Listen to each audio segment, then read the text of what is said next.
This was the moment when the rise of the oceans began to slow and our planet began to heal. This was the moment. Mr. President, you inspired a nation a new hope of change. You'll be noted in the history textbooks for leading this nation through turmoil. And while you may not be given your props by the majority of the people now, you will be in the future. At the same rate, when it came to your political promises, I didn't expect every promise to be met. Some issues are greater than others in retrospect, as well as you have Congress to get through, and that's no easy matter either. However, in this past campaign for the presidency, on both sides, your agendas were regarded mainly the economy, taxes, jobs, and social rights. While this is all very important, Mr. President, you have ignored a statement you made yourself in your first acceptance speech as President in 2008. And I quote, "This was the moment when the rise of the oceans began to slow and our planet began to heal." End quote. Global warming is no longer a theory, but while as a nation, we don't regard global warming as a myth, we still do nothing in trying to end global warming. One of the most real threats to our nation, better yet real threats to humanity, is an issue that's not on the table in Congress. Mr. President, this is the most important issue that you should consider in your second term. And there's a long-term $100 billion fund that the United States was really hoping, actually through the climate bill that died earlier this year in the Senate, was going to fund tens of billions of dollars that the United States was going to be able to offer. And now that that bill is dead, and there's really no chance that that's coming back in the next 2 years at least. And so the long-term financing question is a big one. Where is that money going to come from? And the UN and the United States are talking about public and private financing partnerships. You're talking about the import-export banks. You're talking about trying to find other avenues to come up with some of this money. How can the United States, as leader of the free world, be an exemplifying nation when it does nothing in response to the real global threat such as global warming? Other nations in Europe take the issue of global warming very seriously and have taken initiatives that will reduce their greenhouse gas emissions. It is understandable that the United States would back out of the Kyoto Protocol in 1997 because it allowed developing nations to be exempt of the reductions in greenhouse gas emissions. These are the same nations that lead the world in greenhouse emissions. The United States needs to have a stronger stance against global warming. We need to be the front runner in repairing our world. While our economies boom, it's at the expense of Mother Nature. We can always create a new economy. We can't create a new world. Congress needs to realize that Earth has its limits, and you are leaving unsolved problems for the younger generation. Mr. President, you need to take this into consideration.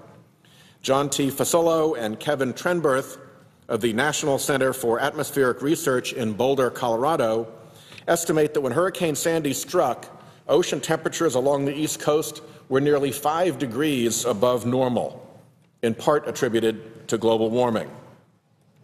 Warmer oceans expand. We know that too. This expansion, along with melting glaciers and snowpack, has resulted in measurable and continuing rise of sea levels along our coasts. And of course, as sea levels rise, tides and waves and storm surges reach farther inland. Global warming has underlying dangerous and quite frightful effects. Scientists had forewarned the effects of global warming and were ridiculed of it. Now we see this is not to be so far-fetched. Melting of the ice sheets in Antarctica and Greenland is already leading to global rising in sea levels.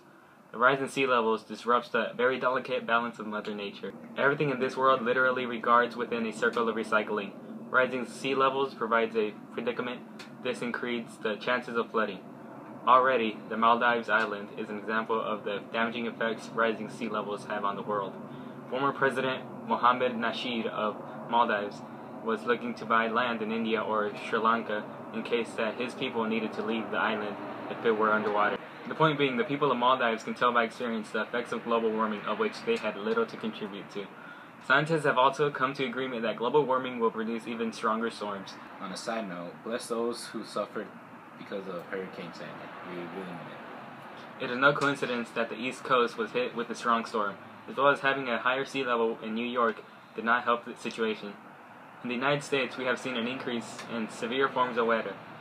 Not so recently, the United States has experienced its worst case of drought in the century. With more climate change due to global warming, we are expected to have increased extreme forms of weather. As an agricultural country, this is both an economic hazard and a world danger. Mr. President, you need to open the issue of global warming in Congress. It does not take someone with a degree from a university to realize that we are damaging our world, and in turn will suffer from the consequences.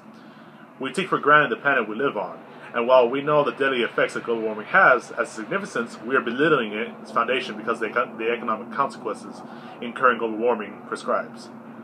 We can adapt to the weather quickly due to our technological advances, but what of the wildlife? Ice sheets in Antarctica serve as home to many indigenous wildlife. Once the ice sheets disappear, so do the polar bears, some species of penguins, and other animals. The rise in sea levels causes chaos in the very delicate oceanic ecosystems. Coral reefs are dying as a result, which means these habitats which provide homes to thousands of sea animals will disappear.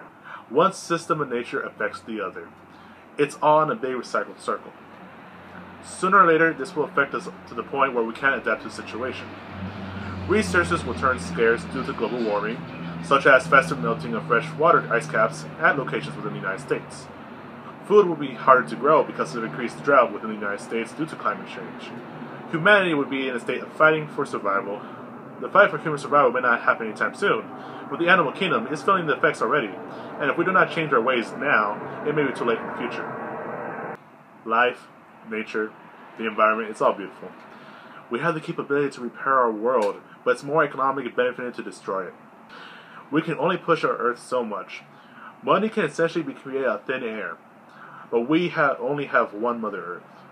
The millions that come into this world should not be deprived of the beauty of animals that are at risk of extinction due to global warming, as well as to suffer the consequences of an indecisive government. Mr. President, this is the most important issue that not only faces the country but humanity. Please take into consideration as you take for office for your second term.